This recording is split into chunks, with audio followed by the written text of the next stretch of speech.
Assalamualaikum warahmatullahi wabarakatuh. Saya Rulia dari Sikas Brebes dengan NPM R18110030 akan menampilkan tugas dari Bu Suci.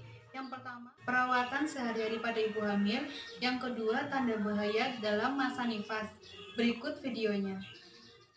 Perkenalkan, nama saya Bigan Rulia. Dengan ibu siapa? Ibu Ningsih. Oh iya, Ibu Ningsih. Ada yang bisa saya bantu? Iya Bu, jadi saya ingin memeriksakan kehamilan saya. Oh iya, baik Bu. Nanti sebelum melakukan pemeriksaan kehamilan Ibu, saya akan menerangkan atau memberikan konseling kepada Ibu tentang perawatan sehari-hari selama masa kehamilan ya Bu. Iya. Menjelaskan mengenai makanan ya Bu ya. Untuk makanan itu Ibu harus makan makanan yang bergizi seimbang. Seperti contohnya makanan gizi seimbang itu ada seperti karbohidrat nasi dan lauk pauknya ada daging, telur, lalu ikan dan sayur-sayurannya bisa berupa bayam dan wortel. Untuk kacang-kacangan juga dapat menambah gizi seimbang Ibu, seperti menambah produksi darah dalam tubuh seperti itu ya Bu ya. Lalu ada buah ya. Untuk memenuhi kebutuhan protein, ibu dapat mengonsumsi seperti susu, mengonsumsi keju, dan juga ada daging ya Bu. Lalu untuk minum air putih, untuk kebutuhan air putih dalam tubuh ibu dalam satu hari, ibu dapat mengonsumsi sampai dengan 2 liter air.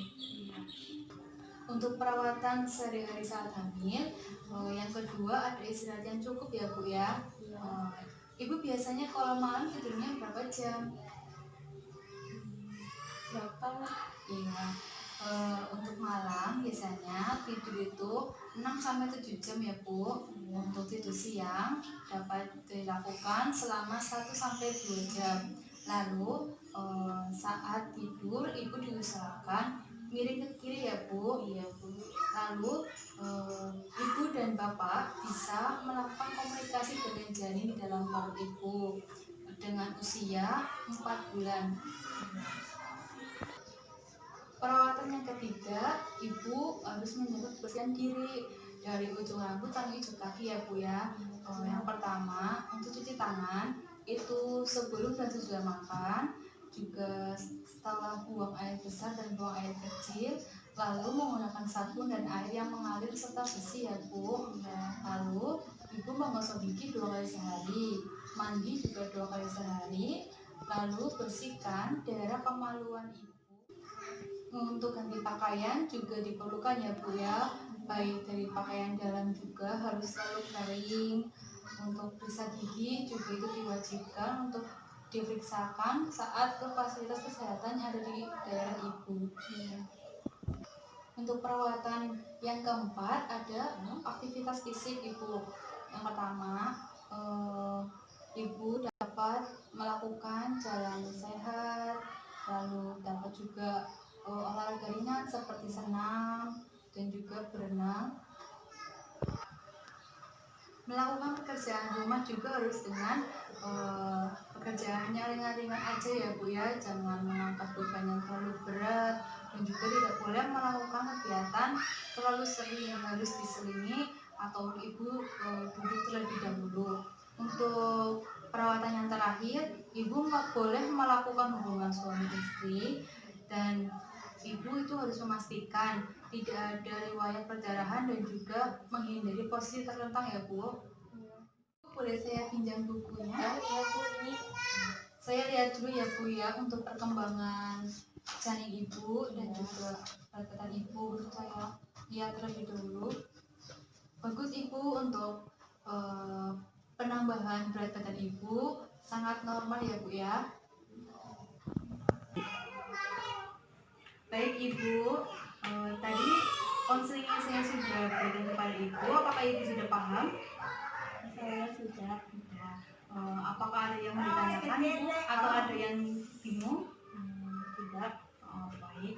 Untuk itu Ibu silakan mengulang tadi konselingnya sudah saya sampaikan.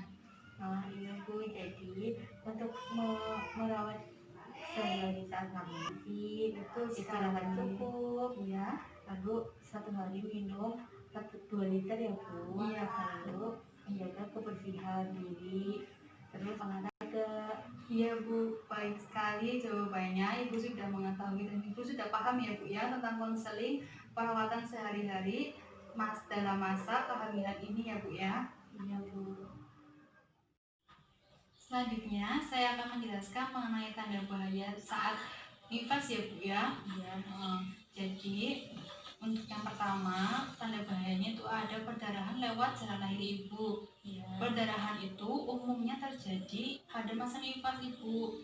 Jadi ibu jangan khawatir jika pas masa nifas itu mengalami perdarahan. Namun jika perdarahan tersebut terjadi secara berlebihan, atau misalnya jika ibu sampai perlu mengganti pembalut sampai lebih dari 1 kali dalam 1 jam ya Bu ya.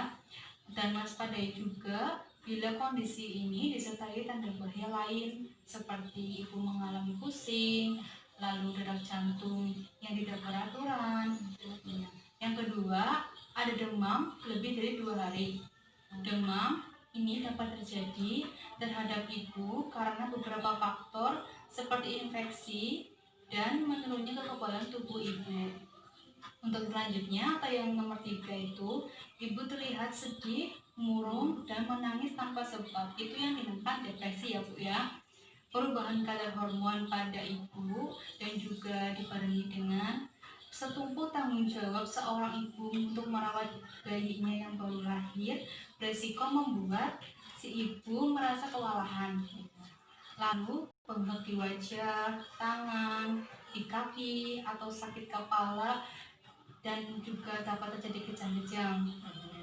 Yang selanjutnya ada payudara bengkak, lalu berubah menjadi kemerahan, dan disertai rasa sakit pada payudara. Dan yang terakhir, keluar cairan berbau dari jalan lahir yang biasanya berwarna agak kekuningan.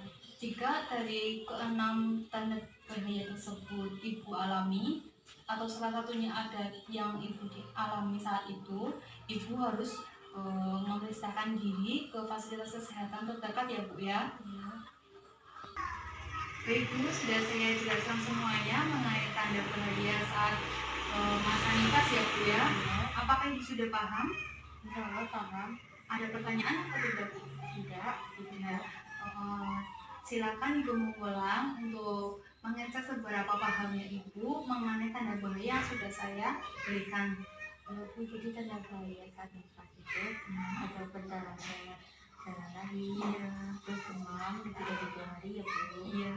Terus ibu depresi, bengkak di wajah, bengkak payudara juga bengkak, Iya. terus keluarnya cairan berbau dari jalan lahir.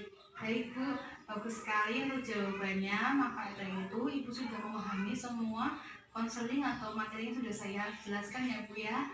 Terima kasih atas kerjasamanya dan kunjungannya ya Bu ya. Ya.